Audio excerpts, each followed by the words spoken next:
So you're sitting on the toilet or the shower or wherever you do your best thinking, and it hits you. An idea, an amazing idea, a novel idea. It's not only going to get you published, but a book deal and basically an interview on NPR podcast to the chagrin of every child in the backseat whose parents forced them to listen. While in your mind, Shankar Vedante can pretty much schedule the interview now, the first thing you're going to need is a literature review. A literature review is where you look at the current field of the concepts in your study, and you generally find out that your awesome novel study has already been done.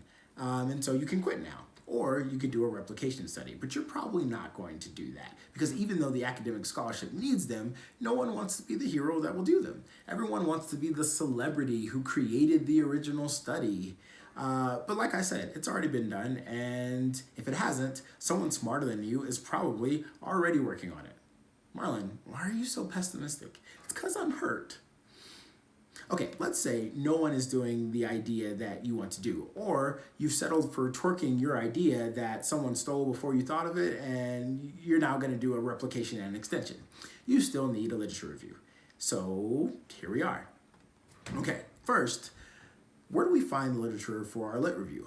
I know what you're thinking. I'll just Google it, and when Wikipedia inevitably comes up, I'll just copy and paste a little bit here and there, and no one will ever know, especially not my oblivious professor. Now, as that oblivious professor, let me tell you why you're going to get caught and reported for violation of the honor code. It's because I don't have to do any work.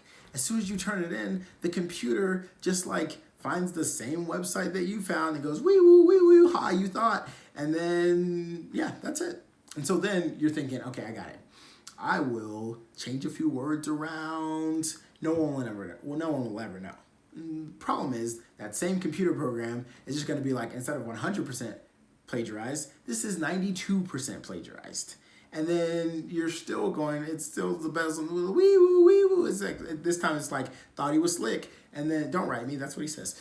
And then you're still getting reported. And so this time you're smart and you're thinking, okay, here's what I'll do. I'll quote this, but I'll cite Wikipedia because...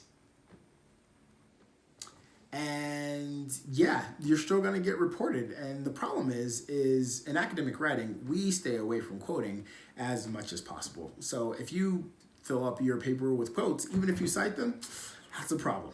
Okay, other thing, we in academic writing don't use Wikipedia. Why? See, Wikipedia it's like you have two college roommates, one who is a pothead and one who is not. And you see brownies on the counter. Before you eat them, you want to know where they came from. And that's the problem with Wikipedia. You don't really know where it came from. And ultimately, it's not peer-reviewed. So what do? You don't use Wikipedia. Because we use peer-reviewed sources. I once had a student who wrote a paper citing Breitbart. And I was so mad that I bought Obama stickers to put on her paper. Just so in his voice you could hear, it needs work. What's wrong with Breitbart? Number one, not peer-reviewed. Also generally trash. Again, don't write me. So what do I do? Where do I find these magical peer-reviewed sources, articles, whatever? Well, chances are your college or university has a library website and it gives you access to databases like PsycInfo that are chock full of peer-reviewed sources. Or your library lets you filter results based on, peer-reviewed or non-peer-reviewed. Or, if you don't have access through a university, there is Google Scholar, which will let you filter out non-peer-reviewed sources. So you stick in your keywords and you start to see some esoteric titles that may or may not be related to what you study. You can't really tell because academic writing is stupid. So you click on one and you can't access it. So you find another one and you can access that one, but you look at it and you're like, 33 pages, who reads this? And the answer is nobody. Nobody reads it. But if you scroll down just a little bit from the top, you'll find the abstract, where you can read a little bit about that, a little like summary about the rest of the paper to decide if you're going to read it. That's right. That abstract is like a proposal. It's down on one knee. It's saying, read me.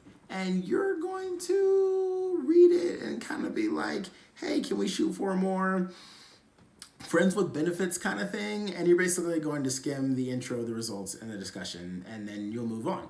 Also, you should try adding these articles, once you've read them, to a reference manager like Zotero. And that way, when you get to the end of your paper and you have to find all the things that you've referenced, it's right there, and it pretty much makes up the APA style for you, which is super, super helpful. Okay, so the other thing that you should do is take notes. And here's why. Because you really only want to read things once. You don't want to go back and be like, what did that even say? So take notes about, hey, what is this article saying? What are the results of this article? What are the main points? And how might this article connect to other articles that you're going to be reading similarly? Okay, now it's time to write this thing. So let's say you'd like to do a study about what justifications for procrastination lead to success. So you'll need to break that down into concepts like, obviously, procrastination, self-talk, work efficiency, and academic success. So now we look at the literature and we find a number of peer-reviewed articles on self-talk to justify procrastination.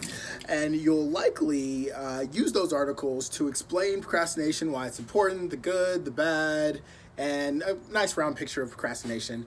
And then, like, let's say you find 3 different articles that describe, scripts of self-talk. Thank you. One by a Dr. Parr Titonite. That's TITO -NITE.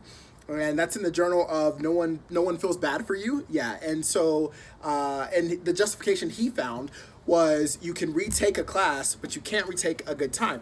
So then we have another article from a Dr. Phoebe, that's Fobe, and that was written in 2016.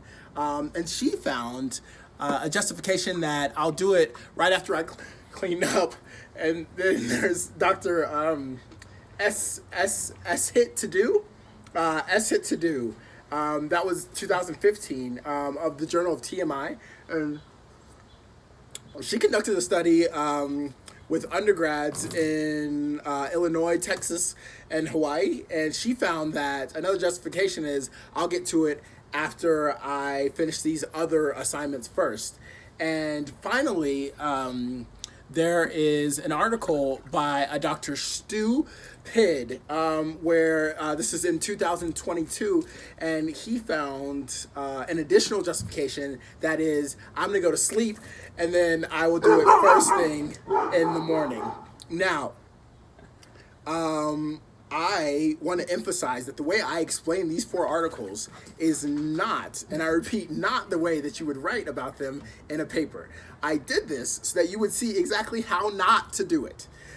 Do not, for example, give me the professor's full name or the university that they completed their work. Also, unless completely indispensable to understanding your study, never tell me intimate details about the study or like how it was conducted. And most importantly, never delineate study after study to me in a paper. Instead, you want to summarize, you want to condense, and you want to give me something like this. Here's what I would have written if I were describing all the information above. I would say that numerous articles have found that students who will justify procrastination using self-talk that indicates an alternative entertainment, hygiene, academic prioritization, and insomnia. And I would put parentheses, phobe, comma 2006, semicolon, PID, comma, 2022, semicolon, to do, comma, 2015, semicolon, Tito night, T2 night, comma, 1994, close parentheses, period. And what I did there was I summarized the information without quotes. I combined information from numerous sources, and I cited in a way that gives great information but avoids plagiarism. Now, finally, a lit review is storytelling. You're building a narrative that explains concepts that are going to lead me to the research question and the hypothesis. And so in this case, you would use the information, to point me there. So the story that you would be telling about these concepts would not just be like, telling me about work efficiency, self-justification, procrastination, and academic success, and then like leaving me to guess how these things fit together. You want to tell me the connection, how one connects to the other, and the other produces the other, and that gets us to our outcome. And so, you either want to do that, or you want to at least give me enough information to where I could guess how they might justify or how they might explain one another. Finally, the next thing that you would do, the next thing that is just like, boom! And research questions and hypothesis are just slapping your reader in the face, and that is exactly what you want. Oh, that was not me at all.